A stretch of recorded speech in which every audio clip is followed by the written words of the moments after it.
இலங்கையில முதல் முறையாக தமிழருடைய பாரம்பரிய விளையாட்டான ஜல்லிக்கட்டு போட்டியை வெற்றிகரமாக நடத்தி முடிச்சிருக்காரு நம்மளுடைய கிழக்கு மாகாண ஆளுநர் செந்தில் தொண்டமான் அவர்கள். இப்ப அவர்கிட்ட கேட்கலாம், இந்த ஜல்லிக்கட்டு போட்டி ஏற்பாடு பண்ண என்ன காரணம்? பொதுவாக ஜல்லிக்கட்டுங்கிறது தமிழோட கலாச்சாரம். அந்த கலாச்சாரத்தை தமிழருங்கிற முறையில் பாதுகாக்கணும். பொங்கலோட ஒரு பகுதி தான் அது. இந்தியாவை தாண்டி தான் முதல் தடவை வெளிநாட்டில் உலக ரீதியில் நடக்கிறது. அதுக்கு ஜனாதிபதி ரணில் விக்ரமசிங்க அவர்கள் இந்த நாட்டில் அனைத்து கலாச்சாரங்களும் பாதுகாக்கணுங்கிறதுல அது இதாக இருக்கிறாரு.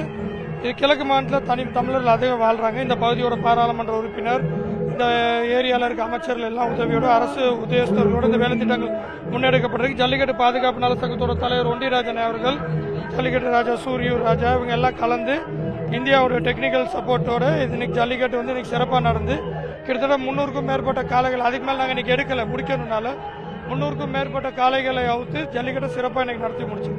சரி, இந்த ஜல்லிக்கட்டு போட்டியை நீங்க இலங்கையில நடத்துறதுக்கு என்ன மாதிரியான சவால்கள்லாம் சந்திச்சீங்க? இல்லை, இது முதல் தடவை நடத்தினா பெரிய சவால்கள் இருந்துச்சு. பட் ஜல்லிக்கட்டு பாதுகாப்பு சங்கத்தோட இணைஞ்சு நடத்துறதுனால அந்த சவால்கள் எல்லாம் முறியடிக்கிறது கூட இல்லை சார். இங்கே இதுக்கு முன்னாடி போட்டி நடந்தது இல்ல. இங்கே காளைகளுக்கும் காளையர்களுக்கும் என்ன மாதிரியான பயிற்சிகளுக்கு ஏற்பாடு பண்ணியிருந்தீங்க? நம்ம ஜல்லிக்கட்டு பாது சங்கத்தோட தலைவர் ஒண்டிராஜனை கிட்டத்தட்ட ஒரு மாசத்துக்கு மேல இங்க இருக்க காளையர்களோட காளை வீரர்களோட கலந்துரையாடி தொடர்ந்து ஜூம்லையும் பல விதியில் அவங்களுக்கு டெக்னிக்கல் ட்ரைனிங் கொடுத்துட்டு இருந்தார். இது தொடர்ந்து அடுத்த ஆண்டுகளுக்கு நடத்த திட்டம் ஆரம்பிச்சிருக்கோம். அடுத்த வருஷம் 500 மாடு செய்வோம். நன்றி. புதிய தலைமுறை செய்திகளுக்காக ஒளிப்பதிவாளர் மதுவுடன் ஜெய்சங்கர். இலங்கையில முதல் முறையாக இங்கே ஜல்லிக்கட்டு போட்டி நடந்திருக்கு. இப்போ நீங்க அதில் சிறப்பு விருந்தினராக கலந்துட்டு இருக்கீங்க. இதை பத்தி உங்களுடைய பார்வை? இல்லை, இது ஒரு சாதாரண நிகழ்வு கிடையாது. நான் சொன்ன மாதிரி இது ஒரு வரலாற்று சிறப்புமிக்க ஒரு நிகழ்வு தான்.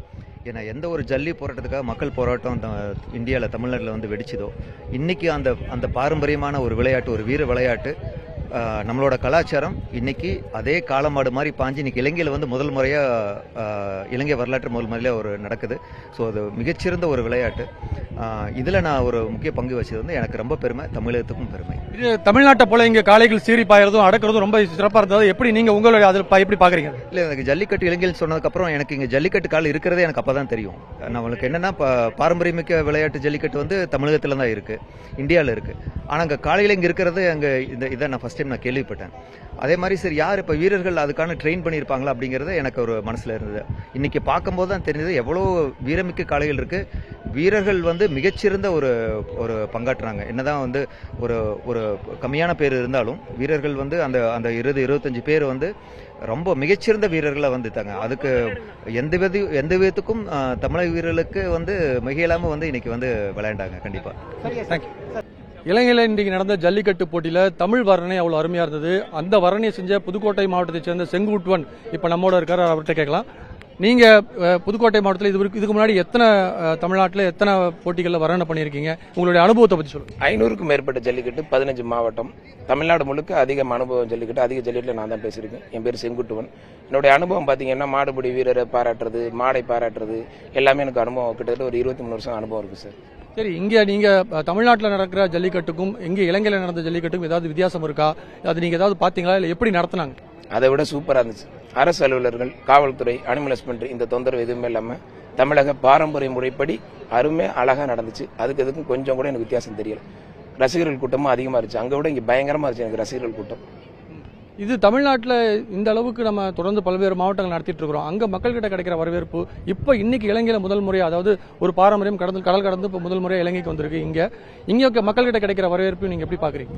நம்ம அதிகமா ஜல்லிக்கட்டை பார்த்ததுனால ஆரவாரம் கொஞ்ச நேரம் இருக்கும், அப்புறம் இதை சரியாயிரும். இங்க அப்படி கிடையாது. இன்னொரு 10 நாள் 20 நாள் ஒரு மாசம் கூட இதை பத்தி தான் பேசுவாங்க. அந்த அளவுக்கு ஆரவாரம், பயங்கரமான ஆரவாரம். ஜல்லிக்கட்டு போராட்டத்துக்கு எப்படி ஆரவாரம், திடீர்னு கூட்டம் வந்துச்சு நீங்க பாத்துருவீங்க. அவ்வளவு ஒரு கூட்டம், கட்டுக்கடங்காத கூட்டம். நல்லா நீட்டா சொல்றது கேட்டு நல்ல ஒத்துழைப்பு கொடுத்தாங்க. அருமையா நடந்துச்சு. எனக்கு ரொம்ப சந்தோஷமா இருந்துச்சு. சரி, இந்த வர்ணனை இங்க இவ்வளவு நேரம் நீங்க தொடர்ந்து பேசுறீங்க, இதுக்கு ஏதாவது உங்களுக்கு பயிற்சியா, இல்ல இதுக்கு முன்னாடி பல போட்டிகளில் வர்ணனை பண்ணதுடைய அனுபவமா? பல போட்டிகளை வர்ணனை பண்ணோட அனுபவம். சுடுதண்ணி மட்டும் தான் குடிப்பேன், வேற எதுவும் குடிக்க மாட்டேன். அது கடவுள் கொடுத்த ஒரு வரம். இங்க கூட நான் கிட்டத்தட்ட ஒரு 4 மணி நேரம் 5 மணி நேரம் தான் பேசியிருக்கேன். மதுரை, புதுக்கோட்டை, திண்டுக்கல், திருச்சி எங்கெல்லாம் பாத்தீங்கன்னா 9 மணி நேரம், 10 மணி நேரம், 11 மணி நேரம் பேசியிருக்கேன்.